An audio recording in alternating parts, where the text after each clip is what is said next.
Welcome to your YouTube channel. সকলকে তোমাদের YouTube চ্যানেলে বা তোদের ইউটিউব চ্যানেলে স্বাগত।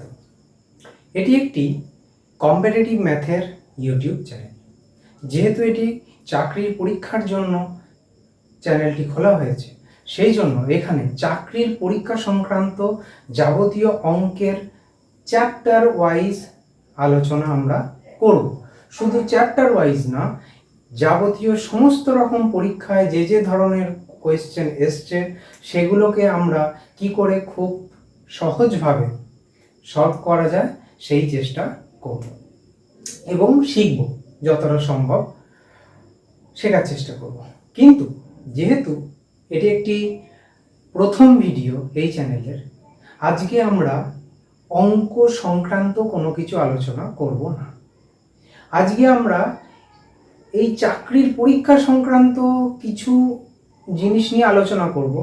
একজন শিক্ষক হিসাবে বা একজন টিচার হিসাবে আমি যেটুকু এক্সপিরিয়েন্স করেছি এই বছরে পড়াতে গিয়ে, তারই কিছু সবার সামনে তুলে ধরছি। এটা আমার কি বলবো, প্রথমেই যে জিনিসটা আমাদের মাথায় রাখতে হবে বা আমরা যেটা ভুল করে থাকি অনেক ক্ষেত্রে, সেটা হচ্ছে যে একটি ছেলে বা একটি মেয়ে সে উচ্চ মাধ্যমিক পাশ করার পরে বা গ্র্যাজুয়েশন কমপ্লিট করার পরে তারপরে এই সেক্টরে পায়। তাই তার বয়সটা মিনিমাম 20 বছর আমরা ধরে নিতে পারি। 20 বছর যখন তার বয়স, সে যখন উচ্চ মাধ্যমিক পাশ করে আসছে, তার মানে তার অঙ্কের ভিতটা কিন্তু অলরেডি তৈরি হয়ে আছে, তার একটা বেসিক অঙ্কের ভিত তৈরি হয়ে আছে। প্রথমেই আমরা যেটা ভুল করি যে তাকে একটা নতুন সিস্টেমে আমরা নিয়ে এসে ফেলার চেষ্টা করি, যে এটা শেখ, এটা শেখ, এইভাবে শেখ, ওইভাবে শেখ। তার ফলে কি হয়, অনেক ক্ষেত্রে সে অনেকটা ঘেটে যায়। আমি একজন টিচার হিসাবে যেটা করার চেষ্টা করি প্রথমে, যে একটা স্টুডেন্ট কি শিখেছে সেটা তাকে আমাকে সবার আগে জানতে হবে, যে সে কি জানে এবং কি জানে না, এবং যেটা জানে সেটা কতটা জানে, এবং সেটাকে কিভাবে সে যেটা জানে সেটাকে চেঞ্জ না করে তাকে আমি কি করে মডিফাই করব, তাকে আমি কি করে আরো ইমপ্রুভ করব, এটা করার চেষ্টা করতে হবে একজন টিচার হিসাবে। তাই আমি প্রথম যে কথাটা একটা স্টুডেন্টকে বলি, যে যেভাবে অঙ্ক শিখে এসছিস বা শিখে এসছো, সে সেইভাবেই অঙ্কটাকে শেখো এবং সেইভাবেই কি করে অঙ্কটাকে আরো তাড়াতাড়ি করা যায়, কিভাবে আরো নতুন নতুন পদ্ধতি তৈরি করা যায়, কিভাবে নিজে থেকে মনে রাখা যায়, সেগুলো নিজেকে তৈরি করতে হবে। একজন স্যারের কর্তব্য বা দায়িত্ব হচ্ছে তাকে সেই জায়গাটায় সাহায্য করা, যে সে যদি সেই জায়গাটায় আটকে যায় তাকে সেই জায়গাটায় গিয়ে সাহায্য করা। এটা তো একটা বিষয়। আর দ্বিতীয় বিষয় যেটা, যে আমরা অনেক ক্ষেত্রে চেষ্টা করি প্রথম থেকেই শর্টকাট মেথড দিয়ে অঙ্ক করার, যে শর্টকাট মেথড দেখতে খুবই সুন্দর, সত্যি কথা বলতে শর্টকাট মেথড দিয়ে অঙ্ক খুব তাড়াতাড়ি হয়ে যায়, এটা কিন্তু অবশ্যই একদম সঠিক কথা। কিন্তু সেটা পরীক্ষার হলে কতটা অ্যাপ্লিকেবল সেটা আমাদেরকে জানতে হবে। কারণ আমার কিছু কিছু ক্ষেত্রে এমন অভিজ্ঞতা হয়েছে যে একজন স্টুডেন্ট যখন পরীক্ষায় বসছে, সে যখন একটি অঙ্ক করছে, তাকে যখন 20 মিনিটের মধ্যে 30টা অঙ্ক করতে হচ্ছে বা 1 ঘন্টার মধ্যে তাকে অনেকগুলো অঙ্ক করতে হচ্ছে, তখন একটা টাইমের মধ্যে অঙ্কগুলোকে শেষ করার একটা চাপ তো থাকেই।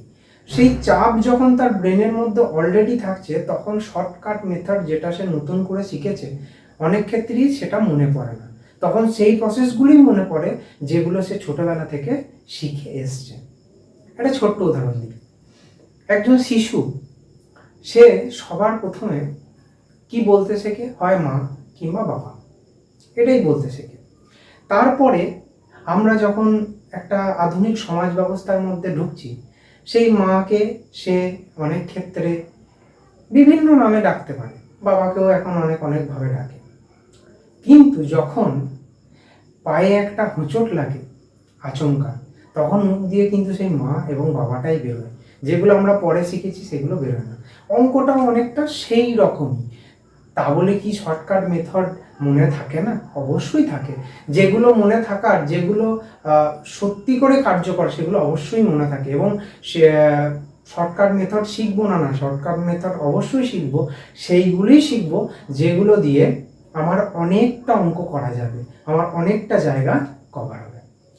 এই গেল পড়ার কিছুটা পদ্ধতি, যতটা শর্টে বলা সম্ভব।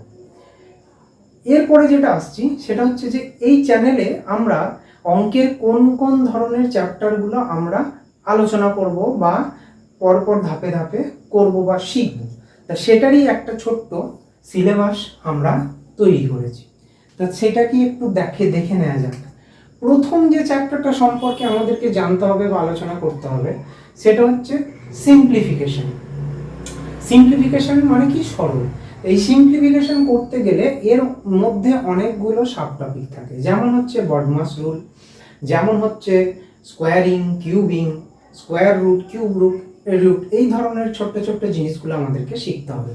তারপরে আসছে নাম্বার সিস্টেম 2 নম্বর, তারপরে আসছে নাম্বার সিরিজ যেটা ভীষণ ইম্পর্টেন্ট, তারপরে আসছে রেশিও প্রপোর্শন, তারপরে আসছে পার্টনারশিপ, তারপরে আসছে মিক্সচার অ্যান্ড অ্যালিগেশন, তারপরে এলসিএম, এইচসিএফ, লসাগু, গসাগু, তারপরে পার্সেন্টেজ, তারপরে প্রফিট অ্যান্ড লস, তারপরে আসছে টাইম অ্যান্ড ওয়ার্ক, তারপরে পাইপ অ্যান্ড সিস্টেমস, তারপরে স্পিড, টাইম, ডিস্টেন্স, তারপরে আসছে প্রবলেমস অন ট্রেনস, তারপরে আসছে বোট স্ট্রিম, তারপরে আসছে এজ, তারপরে আসছে সিম্পল ইন্টারেস্ট, কম্পাউন্ড ইন্টারেস্ট, তারপরে আসছে মেনসুরেশন, তারপরে হচ্ছে ইনইকুয়ালিটি, তারপর এখানে আমরা দ্বিঘাত সমীকরণটাও শিখব যেটাকে আমরা কোয়াড্রেটিক ইকুয়েশন বলি, তারপরে আসছে ডিআই বা ডেটা ইন্টারপ্রিটেশন। এগুলো গেল বেসিক চ্যাপ্টার।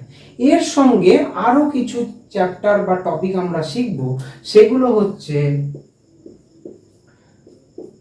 ট্রাইগোনোমেট্রি, অ্যালজেব্রা বা বীজগণিত, তার সঙ্গে কি আসছে পারমুটেশন অ্যান্ড কম্বিনেশন, তার সঙ্গে আসছে প্রবাবিলিটি,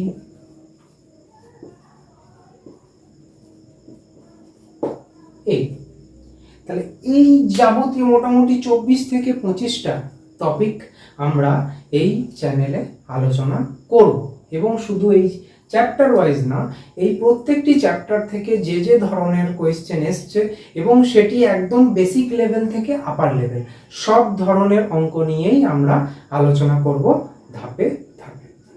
তো আজকের ভিডিওটা এইটুকুই, খুব তাড়াতাড়ি দেখা হচ্ছে পরের ভিডিওর সঙ্গে। Thank you.